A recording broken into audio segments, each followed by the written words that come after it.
we're trying to go back to one of the practicalities that we often encounter in implementation of artificial intelligence. We are used to read and see what happens in the US, in China. Artificial intelligence is running very fast. What about Europe, actually? I'm from Italy, and actually I can tell you horrible stories about our hospitals and the kind of barriers that we have that can prevent the implementation of AI and other technologies. But actually, we can discuss very briefly of the things that are in our experience with the help of the panelists, and discuss how to overcome them. Because actually, we need to be on the same track and actually to run very fast. So I'm asking the panelists to introduce themselves, and actually, while saying a couple of words about their background, also tell their perspective about implementation of AI in their own setting, because actually we have very different stories. Starting from here, Piret. Good afternoon, my name is Piret, and yes, I'm coming from Estonia, and a few words about my background. I'm a nurse, initially, and I have been involved in pharmaceutical industry for more than a decade. And then a few last years, I used to work for the Ministry of Social Affairs. I was also part of our presidency team last year. And starting from this year, I'm a manager of the Estonian Connected Health Cluster in Science Park Tehnopol. So our main goal is to create ecosystem for implementing all sort of innovative systems in healthcare, including biotechnology, including digitalized services products, and also services products based on artificial intelligence. So I have a very, very diverse background, and in our community, to answer to your question, are we ready? Yes, we are ready in Estonia. So no doubt about that, but because we have the infrastructure, in Estonia we have nationwide health information system in use already more than 10 years. We have a biobank with 52,000 samples, and the plan is to have a biobank with 100,000 samples by the end of this year. And you can only imagine what happens if you open the opportunity to combine those two data sets, actually, health history and genome data. In that sense, saying that, I have to tell you now a small story. And I will go back to our history in Estonia, to our mythology a couple of 100 years ago. So in our mythology, there is a creature called Kratt. And this is a creature that every single person could create from hay, random household objects. And if you give 3 drops of blood to devil, then this devil will give a soul to this Kratt. And then things starts happening. If the owner is good, and with the right values, then the Kratt will do the right things for the society, for the household. But if the owner has no good values, no rules, no ethics, then the Kratt will also can steal the neighbor's cattle or do other bad things. And the worst thing is, if you don't keep your Kratt busy, then the Kratt starts thinking on his own, and then bad things starts happening.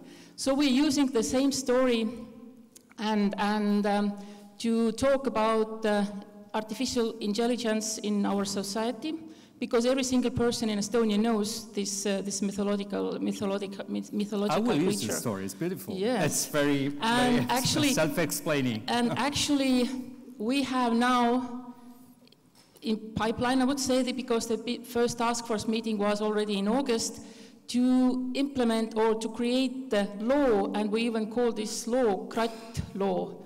So, oh, nice. So if you put hashtag Kratt law in Twitter, you can follow the progress of this law. That's great. Carolina, please. Well, thank you. This is a very, very interesting story. So my name is Carolina Welby, and I'm a professor at the Department of Information Technology at Uppsala University. And I have a classical schooling in image analysis, and I've been working for many years in the US with image-based screening and image-based drug discovery. And then I moved back to Sweden, and my students started to talk about using artificial intelligence and deep learning, while my former colleagues at MIT said that, no, that's an old hype from the 80s, don't use it. But I'm very happy that I listen more to my students. Because this is Sweden, you know. And now we're seeing it coming closer and closer to the clinic, and I'm very excited about the developments. You're pretty much satisfied with what's happening in your setting, actually. I'm seeing a very, very quick development, and I went to a pathology conference in Sweden, I think it was 4 years ago, and at that point the pathologists were complaining that it would be uncomfortable to look at a screen as compared to sitting at the microscope. And I thought they were joking, and now we're far beyond that, and now it's everybody wants to go digital when it comes to pathology, and now they're realizing that the tools become much more important. And at the last version of the same conference, everybody talked about AI. Very good. It's a cool development. Lubna, please, your perspective. Thank you everyone. I'm Lubna Bouarfa. I'm a machine learning scientist and the founder CEO of Okra. So Okra is a leading machine learning company. We provide technology to biopharmaceuticals and also for social care. So focused on human outcomes, predicting human outcomes, outcomes for patients, outcomes for children in care. And so we're mainly operating in phase 3B, phase 4, so more with data coming from claims, from electronic medical records, or other records in social care. So our main goal is how we can leverage this data to give better lives and better outcomes for the patient and other children in care. To elaborate on those points that mentioned, and the funny elements as well, is when starting Okra and talking with different stakeholders, from clients to healthcare professionals, I had often the comment, can you give us your software so we plug it into our data and we get the insights? So we had to reverse it. You should give us the data first, and then we can build those systems for it. So the other role that I have as well, and I think also related to this panel, I'm a member of the high-level expert group of the European Commission. So we're drafting the ethical and the policy guidelines to enable better production and deployment of AI systems into the European organizations. So that's actually, we see from both sides, from the vendors, the corporate sides, we see the resistance, how we can trust such a machine to make decisions or tell us what to do, as well as how can we share our data with you and open our books, basically, to drive those outcomes. As well as from the policy side, how we should build the right governance in place to enable people to work together, because this is a space where one person is not enough, and we need to work in an ecosystem, and we need to have some guidelines on how we can collaborate to drive productive use of AI. Perfect. Aida, your background is regulations, law, and I think you may make a perspective also in this discussion of how is the regulatory world reacting in Europe, actually, to, is it fast enough? Is it too slow? What's happening? And what do you envision for the near future for actually facilitating the implementation of AI? Big questions. Okay, well, thank you, and I really appreciate the diversity of this panel, because what I try to provide here is my research that I carry out at the European Trade Union Institute, which is based in Brussels, and we look at the impacts of new technologies, not only AI. AI is a converging technologies. It's layered in among other technological developments. impact on the workforce and on employment issues across Europe. So here what we saw is that the European Commission effectively, they issue a strategy on AI this April, putting 3 major objectives to accomplish by 2030, I think it was. The major one was a huge investment and the creation of partnerships among the member states, because as you may know, different member states are starting to build national AI strategies. France, Estonia, of course, Sweden, I think, Finland, and the UK, and so on. Here, the idea will have to be focused on not on a harmonization, but a concentration of forces so that the EU could stand up against or together with the other geographical competitors or partners around the world, notably the US and China, to put it short. And what we see as well is that, well, thanks to the social protection of our legal system, we are trying to protect the investments, but also the society. And my point here is, well, okay, if we want to make AI accessible to everyone, something that Tony Young just pointed out very quickly this morning, we would like to avoid inequalities, social Absolutely. Inequalities, especially starting from the workforce, not only physicians who are highly educated like all of you, but also in the healthcare system. There are different types of workers and employees who need also to become AI literate. So this is just only a pitch for the discussion. I wish you were also in the panel on ethics, which is later on this afternoon. Be ready. Carolina, since actually I see your slide in the background, can we try to actually go a little bit more in deep about the things that actually we're seeing in different settings in Europe and how we can manage all the barriers and trying to get the opportunities, please. Well, if I focus specifically on digital pathology, well, the main reason for that is that that's a field where there is sufficient data to actually get really, really good results today.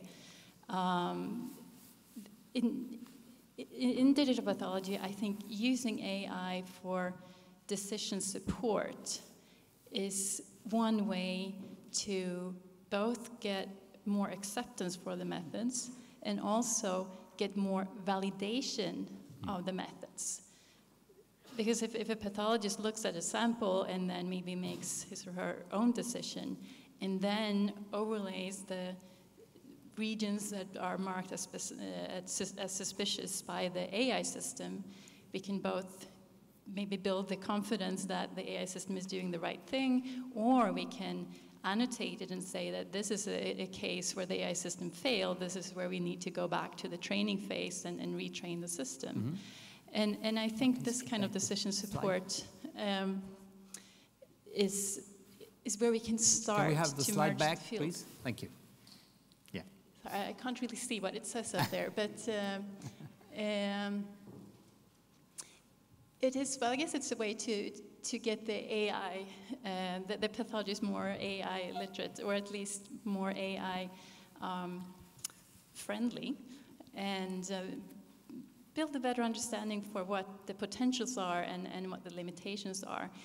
And I think it's absolutely necessary to get the methods closer to the clinic as soon as possible to also get the feedback to see where the real needs are.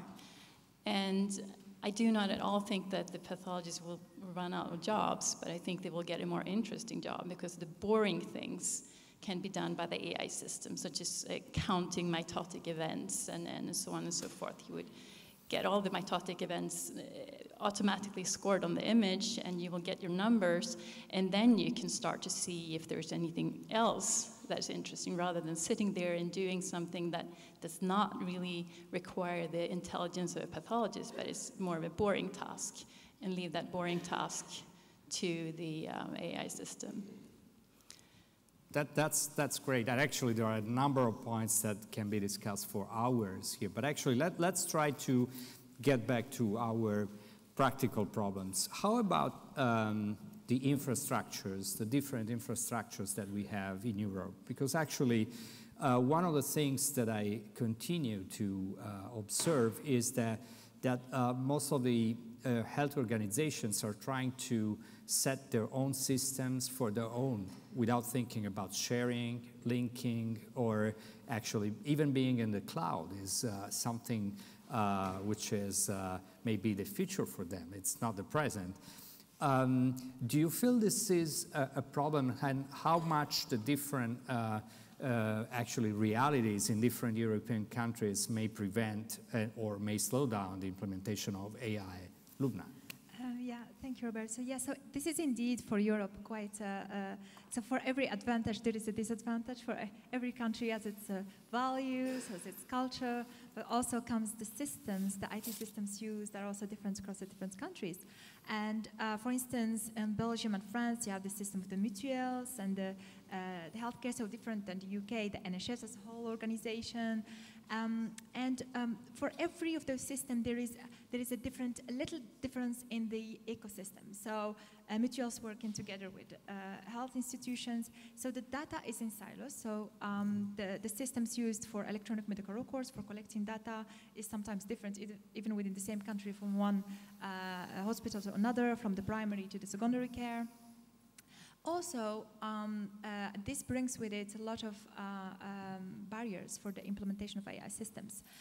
So first, there is with also the laws that already exist, like GDPR, and then there is always the discussion, do we need on-premise systems or can we share that on the cloud? So there is a big question mark there. So on-premise systems means that we need, as a vendor, to send our engineers to the hospital to implement those systems for the hospitals, which makes it difficult to basically build a system that can operate on a national, let's say a global level.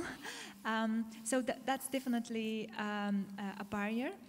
But what is now with the European Commission initiative on building those new guidelines for ethics and for policy is to enable all the stakeholders, even that we have different values, different culture, to work together. So what we don't want to have, I know that the US and China are leading AI from the early adoption perspective, but the EU is leading the development of ethics and policy on that space, which means we are risk-averse in sharing data with everyone, but also we think before implementation in terms of what is the scenarios that can happen. And I am an optimist, so I think that this will result in very strong collaborations where we can work collectively in a stakeholder approach without having the monopolists in this space, because there are companies, without mentioning the names, that are sitting on a pile of data, whether we are happy as patients that our data is there from patient perspective, or we would like to share our data as we created in our company, for example, the Patient for Patient initiative, choosing as patient that your data will be used to make better outcomes for other patients. So yeah, we are moving in the right direction. It will take us a bit of time, but I think where the most change that we require to answer our questions today, if we are ready as a healthcare system, is the cultural change. So driving the culture change here is important. Clinicians doesn't own the patient data, so that's something that people think, okay, as a hospital, as a doctor, I own my data. That's not true. So the patient owns actually the data. We need to create better actually objectives for the different disease areas and for the different outcomes to drive the right direction. So it's more a cultural change. The infrastructure is there, although it's challenging. It's there, so we just need that cultural change. Maybe we can achieve it, as this is from a point of care perspective. We can achieve it here, so. Great. Well, this leads to actually another comment, which is we're very good at doing guidelines and trying to actually discuss about the data that should be shared, ownership of data, what about the rights of patients and so on. But actually sometimes still, possibly because we are not mature enough from the regulatory point of view, we leave problems in implementation of GDPR and other things as a barrier to implementation of GDPR. How can we transform this potential problem into an opportunity? Because actually GDPR is something that gives the data in the hands of the owner, the patient. So, but actually this seems to be a problem more than an opportunity most of the times. Aida, would you comment on that? So we enter into the very nice conversation of data protection of GDPR. Okay, just two things. Yeah, it's part of the infrastructure, as a part of our conversation on the infrastructure. Just to complement what you just said, I see the infrastructure issue divided in two. The issue of the business model, the jobs and the infrastructure on the hospital, interoperability, working in the cloud. So AI, as a game-changing technology, will change completely this infrastructure in which we are starting to live and work. The other side of the infrastructure might be the material, physical, individual aspect of it is clinicians, healthcare professionals, and patients, and consumers, and the rest of the individuals. So GDPR was there created in order to reaffirm the two rights that we have in our European Fundamental Charter of Rights, which is more or less like the European Constitution. We have two rights there. Right to privacy and right to data protection. They are two different things.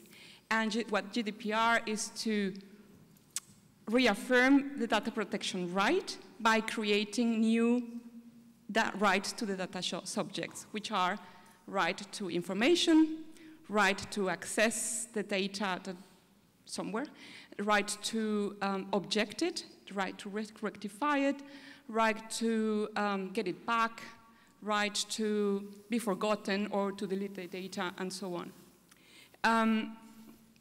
To answer your question, what would be interesting is for everybody to know how to use those rights, because that would be then useful for the hospitals, how to treat and manage data, and how to respond back, because normally, so we have the rights, but we don't know how to use them. So starting from there, very easy and straightforward answer, and of course this has two sides.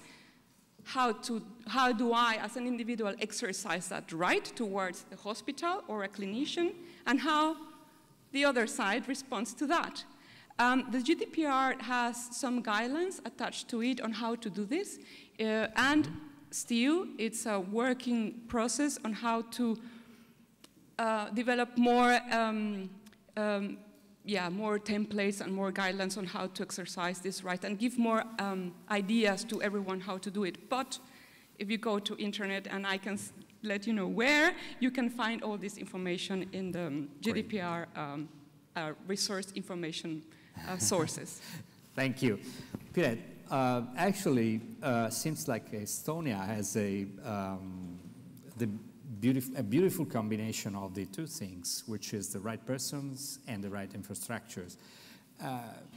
About electronic health records, because actually we always discuss about that. I always say that compared to the US, for example, where more than 100 different vendors are in the field, actually Europe has a couple, 2, 3 of them, which must be much simpler for approaching the problem of how to keep data, to keep interoperability between different data systems. How Estonia actually acted to make everything working in such a melody that seems to be happening in your country? First, I would like to make a small comment about pan-European or cross-border data exchange in healthcare. I think that we have at least one good example, and that is Rare Disease Network, and they are actually able to move data, personal health data, from one country to another, or at least access to different data sets cross-border. And I think it's a beautiful example, because if there is a business case, if there is a motivation to do so, it will happen. Because rare disease might sound like it's a rare thing, but actually it's not. It involves millions of people in Europe. So this is, I think it's a beautiful example. But about Estonia, well, we have done this already for 20-something years, I guess, in building up our digital society. So we must wait the next 20 years for those not having started yet. I don't know, because we have our lessons learned already, and and we made our mistakes, so this can be avoided and then move forward faster. But how it all started, it was a very practical need to keep our country together, because after becoming an independent country again, after occupation under Soviet Union in the beginning of 90s, we had basically nothing. The country was so poor that I just saw a documentary. I couldn't believe it. It was Estonia 20-something years ago. And then the really strong political decision was made that digitalization is the way to move on, because we had no money and we had to gain resources from somewhere. If you don't have gold and you don't have any other assets, you have to use your brains. So this is what we did, and we had really strong political leadership back in the 90s, and the thing was also that our leaders, they were quite unexperienced and young, so they were not afraid of building this kind of systems. And we didn't know the consequences or what is the result of this. And this is how it all started.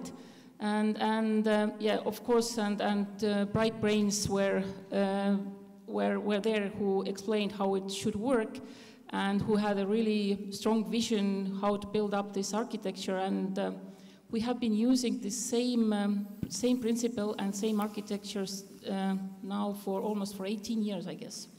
Yes, because X-Road was launched in 2001, if I remember correctly. So yes, 18 years now. And people also, what is really important, the technology is not the only important part in building this kind of digital society. Also, our people are they are trusting digital systems. So because we do see the direct value coming from those systems, because really if you don't have to go to a doctor to renew your prescription, and it's just enough to call, and then you can go to pharmacy to claim your prescription drug, it really saves money and time for the patients as well, and a lot of other examples. So how we keep up this system is the constant struggle, constant negotiations with different stakeholders, and also to show the real value for the users of the system. Great, amazing, thank you. Carolina, since we have been speaking about a problem in the culture of the societal culture, I would say, but also professional cultures for AI, think about poor physicians like me. I learned about AI because Anthony kindly invited me in a conference, but it was the very first time. And I believe that most of the physicians of my generation do not understand anything about machine learning or deep learning or anything. Have you been involved in any program, educational programs involving medical doctors? And how do you actually cope with pathologists that actually should learn something about your work, otherwise no AI? Well, maybe I have two stories. One is that when I say that I come from the Department of Information Technology, people often say, "Oh, you're IT support." Like, no, there is actually research and development also happening when it comes to IT. Not everybody has understood that. Exactly. But one thing that happened last year was that one of my PhD students was graduating, and I managed to attract a really good thesis opponent to Sweden. And at the same time, I also had another contact that was interested in coming to Sweden. Both these are leaders in digital pathology. And then I thought that, okay, maybe I should just make a workshop on digital pathology. So I did that, and I spread the information.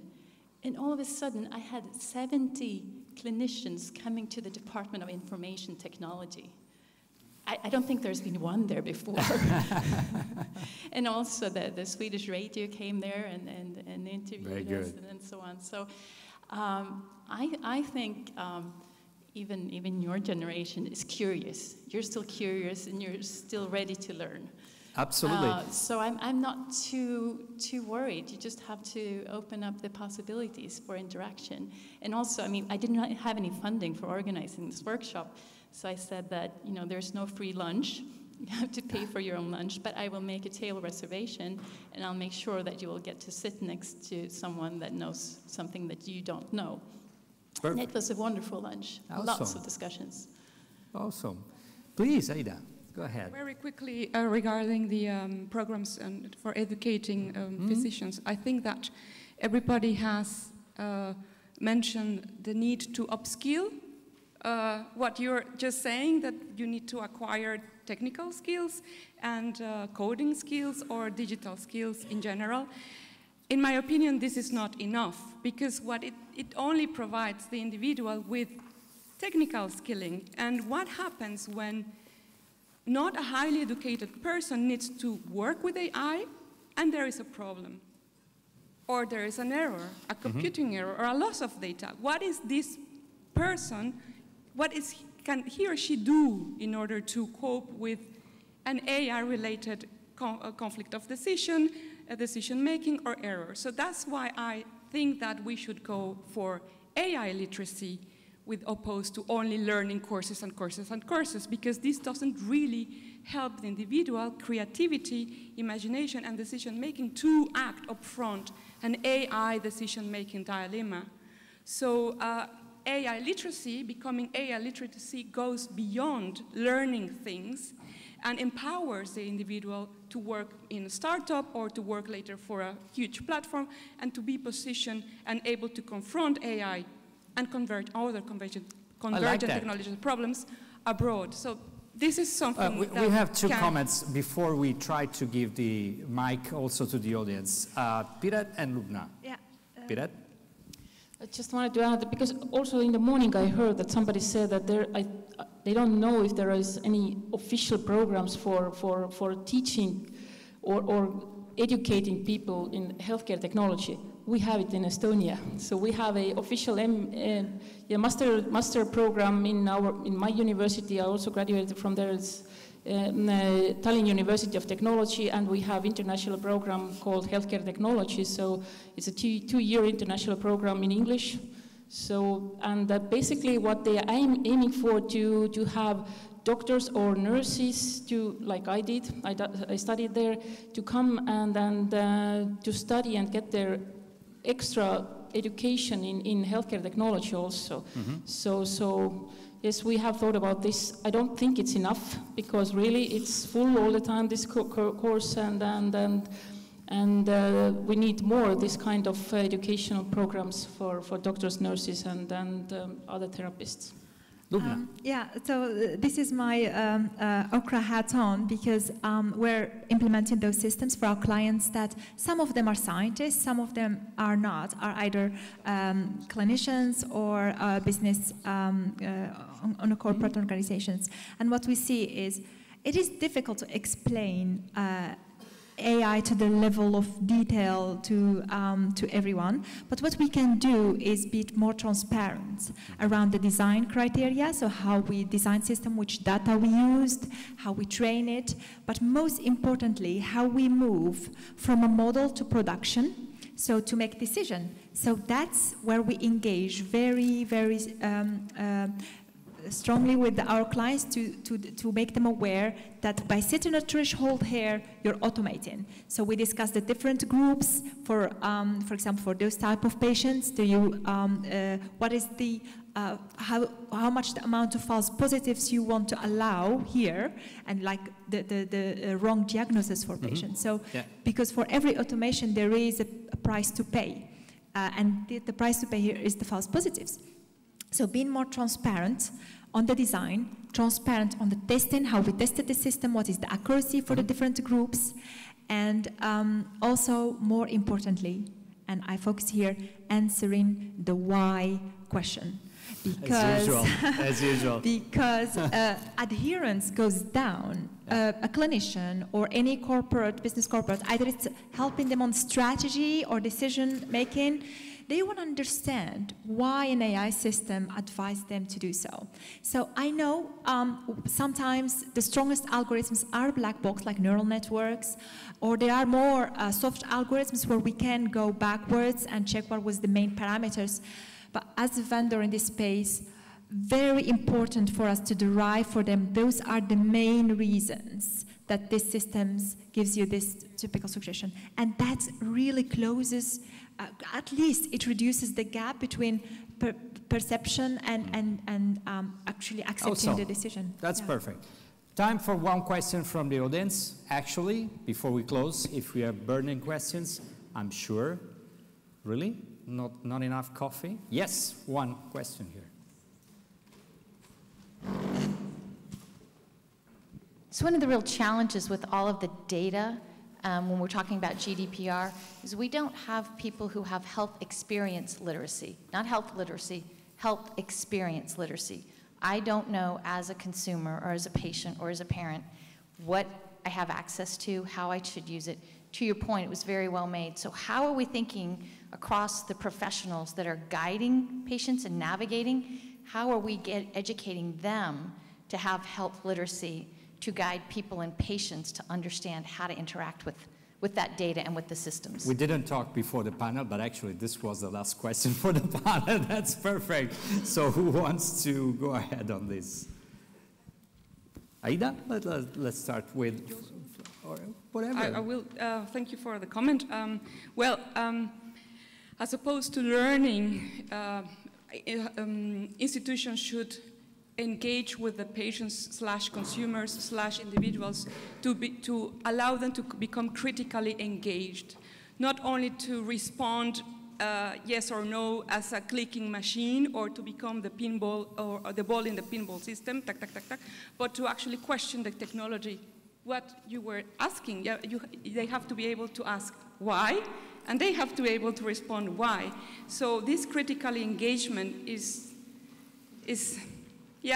it's the way forward, and there are consumers associations, PACES associations, but also the government, the NHS. I don't know if they have a program in order to enable patients, consumers, and other healthcare workforce to become more privacy-driven mentality, so to speak.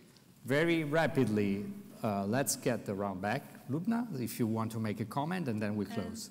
Yeah, I think for patients, and they are the core in the ecosystem, they are in the heart of the ecosystem in healthcare. So to be honest, even now with human-driven healthcare system, as a patient, I don't get all the answers I need. Why I should get these antibiotics, or do you have enough evidence to prescribe me this? So I think AI will play a big role there because it will support the automation there and providing all the evidence for the doctor and augmented. We are not excluding doctors. It's supporting them to provide all these the best diagnosis, but also evidence-driven. So that I think that's what is necessary for the patient. Carolina. I think we should look at AI in a broader perspective. I saw some numbers from Sweden. There was a survey, and 70% of Swedish adults said they never used AI. But in fact, AI is built into Spotify, it's built into YouTube, it's built into Amazon. So in reality, 80% of Swedish adults are using AI every day. So AI is part of what we're doing already, and I think that's it's something to think about and see how that can be connected to other issues connected to healthcare. The case of Estonia, what about patients? What about patients? Actually, I think it's collaboration is the key word here, and our platform, Connected Health Cluster, is one of the platforms. Actually, we have all the stakeholders involved: government, patients, developers, IT companies, and patients are involved. Actually, not patients, citizens. Let's put it this way. They are already involved from the very early stage of designing these systems or solutions. So this is our small contribution to this. I don't claim that we can cover the whole society in Estonia, but at least those who are interested are involved and they can say their word about designing the systems. Perfect. With this, we're done. Thank you so much. A big applause to the panelists. They were great. They rock. Thank you.